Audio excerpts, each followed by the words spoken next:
100%. అదే దాన్ని mass hit అంటారు. అదే so this depends on the majority views. ఇప్పుడు మరి యూఎస్ లో కూడా రిలీజ్ చేస్తున్నారు సినిమా. ఎస్, యూఎస్ లో రిలీజ్. సో అక్కడే ఫస్ట్ రివ్యూ వచ్చేస్తుంది. తెల్లవారు లేవగానే, ఇంకా ఇక్కడ థియేటర్కి వెళ్ళరు జనాలు, నిద్రే లేవరు, అక్కడి నుంచి వస్తుంది రివ్యూస్. దాన్ని నేను ఎలా ఆపుతాను, దాన్ని ఆపలేవు. ఎలా ఆపుతాను? I have no control over this. Cinema ఒక్కసారి నా దగ్గర నుంచి డిజిటల్ సర్వీస్ ప్రొవైడర్స్ ఉంటారు కదా, క్యూబ్, యూఎఫ్, వాళ్ళ దగ్గరికి వెళ్ళిపోయిన తర్వాత ఇంక it is no more your property. ఇంకంతే, ఐ హ్యావ్ నో కంట్రోల్. అంతే అంతే.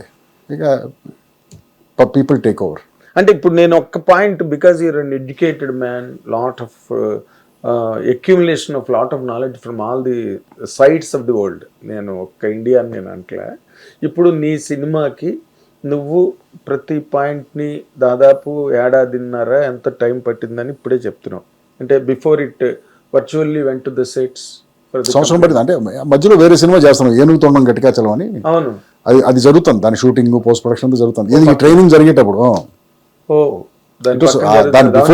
దాని బిఫోర్ నుంచి ప్లానింగ్ జరుగుతుంది ఈ సినిమాకి.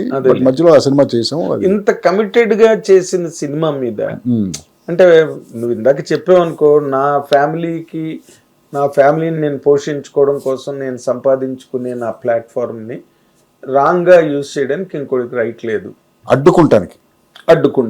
పోనీ ఇప్పుడు రేపు అక్కడి నుంచి మీ సినిమా గురించి డిఫరెంట్ రివ్యూస్ వస్తున్నాయి అనుకో, how do you normally where you are completely despised entry cinema అని రాసే పరిస్థితి ఏమైనా రాస్తారు కదా.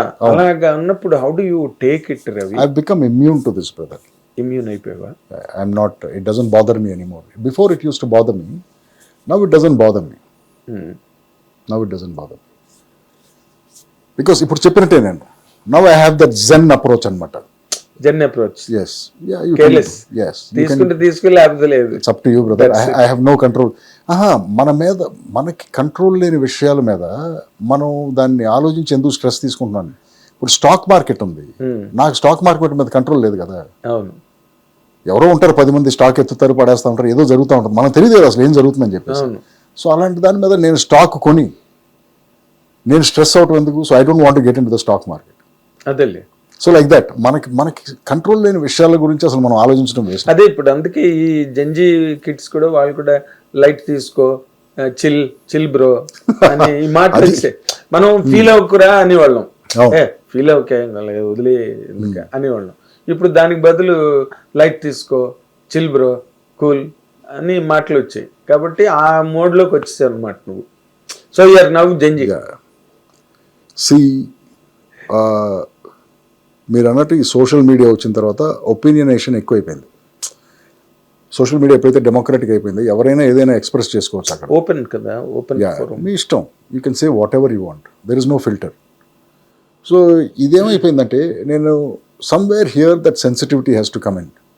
నేను అనే ఈ మాట వల్ల, నేను పెట్టే ఈ పోస్ట్ వల్ల అవతలవాడికి ఏమన్నా ఇబ్బంది అవుతుందేమో, కరెక్ట్ అని ఒక చిన్న కన్సిడరేషన్ ఉంటే చాలా వరకు మీరు నన్ను అడిగే ప్రాబ్లమ్స్ అన్నీ ఉండవు.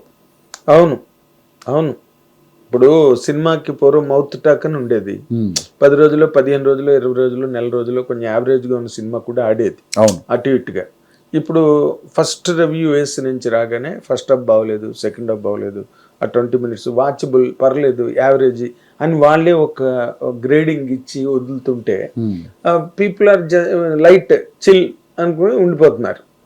లేకపోతే పూర్వం థియేటర్కి ఒక పిచ్చితో, ఒక మానియా, ఒక ఫ్రెంజీలో పరిగెట్టేవారు థియేటర్. ఈ రెండు డిపార్ట్మెంట్స్ కో ఎగ్జిస్ట్ అవ్వాలి కదా అంటాను నేను. అవ్వట్లేదు కదా అంటున్నాను.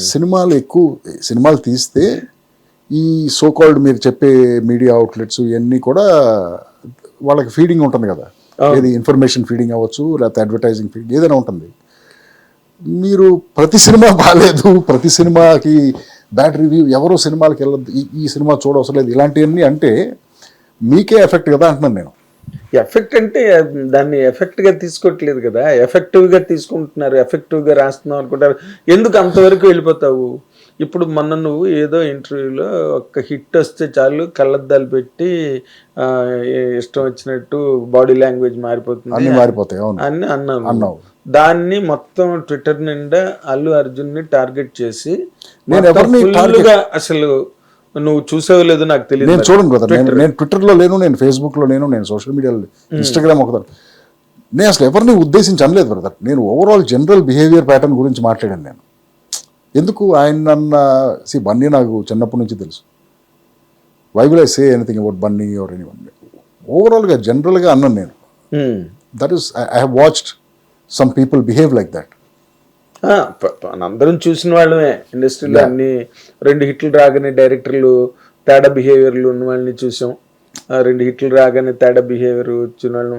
ఇప్పుడు మెగాస్టార్ చిరంజీవి గారికి ఇన్ని హిట్లు వచ్చి అన్నంత ఆ రోజులు 80s 90s హీరోస్ ఎంత హంబుల్ గా ఉంటారు. అదే అన్నాను. I can only quote Chiranjeevi garu. ఆయన ఎలా ఉంటాడు? డౌన్ టు ఎర్త్, చాలా మామూలుగా సింపుల్ గా. ఈయన మెగాస్టార్ చిరంజీవి అలా ఉంటారు. మరి నేను అన్నది వేరే, సరే వదిలేండి. అదే నేను అన్నది సోషల్ మీడియా ఇంపాక్ట్. నువ్వు ఇందాకలో మాట అన్నావు చూసావా, ఒక ప్రత్యేకమైన వర్డ్ అన్నావు, అలా సెన్సిటివిటీ కాదు ఇంకేదో వర్డ్ అన్నావు, I'm unable to recollect, but opinionation. అవును, ఒపీనియనేషన్, అవును, సెల్ఫ్, అది కూడా. అవును.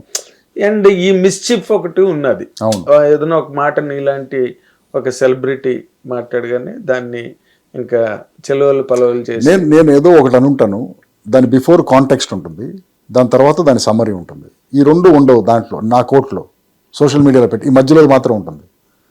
సో ఈ మధ్యలో మాత్రం తీసుకుని దాని మీద డిఫరెంట్ ఐటరేషన్స్ చేసి ఇక ఇంకంతే. అది ఎటు వెళ్తుందో కూడా తెలియదు. ట్విట్టర్ అంత పేలుతుంది. ఆ మధ్యన ఒక పెద్ద ఈవెంట్, ప్రీ రిలీజ్ ఈవెంట్ అలాంటిది ఏదో పెద్ద ఈవెంట్, ఓ పెద్ద సినిమాకి పేరు ఎందుకులేండి, రామోజీ ఫిల్మ్ సిటీలో జరిగింది. చాలా బిగ్ స్కేల్లో చేశారు అది. నేను అంతకుముందు ఒక 10 days బిఫోర్ ఒక ఇంటర్వ్యూ చేశాను ఎక్కడో. ఎవరో ఏదో అడిగితే ఈ ప్రీ రిలీజ్ ఈవెంట్, చెత్త బ్రదర్, అది నాకు చాలా బోరు, ప్రీ రిలీజ్ ఈవెంట్సే నాన్ సెన్స్, ఇలాంటిది ఏదో మాట్లాడాను. ఒక 10 days తర్వాత ఆ ఈవెంట్ జరిగింది. దానికి ఒక 2 days తర్వాత నేను అప్పుడు మాట్లాడింది ఈ ఈవెంట్ రెండు పక్క పక్కన పెట్టేసి నేను దీని గురించే అన్నట్టు క్రియేట్ అయిపోయింది. నువ్వు అన్నది చాలా ముందు 10 days బిఫోర్ ఇంటర్వ్యూ చేశాను. తర్వాత ఆ సినిమాకి సంబంధించిన డైరెక్టర్ గారి ఫాదరు, ఆయన బాగా క్లోజ్, నాకు తెలుసు ఆయన బాగా. ఆయనతో కలిపి, సార్ మనాడితో చెప్పండి, నేను దానికి దీనికి సంబంధం లేదు సార్, ఇది ఎప్పుడో 10 రోజుల ముందు చేశాను ఆ ఇంటర్వ్యూ. లేదు బ్రదర్, వాళ్ళు అలాగే చేస్తారు, వాళ్ళు చేయకపోతే కదా మనం ఆలోచించాలి, ఈ పక్కన పెట్టే కార్యక్రమాలు జనం రెడీగా ఉంటారు, అది చెప్పాడు. So they didn't take it seriously. అది అదేలే, in spite of all that